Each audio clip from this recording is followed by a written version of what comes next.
Hey guys, my name is Jeff, and this is a big tank 1966 Chevrolet Corvette Coupe. So this Corvette is one of 66 big tank cars produced in 1966, and it's equipped with a massive 36-gallon fuel tank for endurance racing. That means this car has one of the largest fuel tanks ever equipped in a production car, and it's a value adder, with this car selling at auction for $250,000. This particular car was purchased new in Nashville by racing privateer Toly Arutunoff and raced against the likes of Bob Bondurant, Gurney, and even Carroll Shelby. Now this Corvette has since been restored, and in addition to that N03 big tank option, it also has been optioned with the transistorized transmission, heavy-duty suspension, J56 brakes, power brakes, posi-traction, headrest seats, tinted windshield, and heater delete.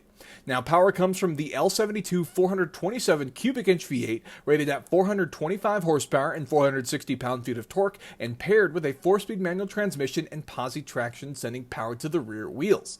It can do 0 to 60 in around 5.4 seconds, a quarter mile in the 13s, and a top speed of 140 miles per hour. But of course, the big highlight is it's a rare car with that big fuel tank. That's going to be the end of the video. If you go ahead and hit that like button for me, I'd really appreciate it. Get subscribed for more content like this in the future. And of course, thank you so much for watching, and I'll see you next time.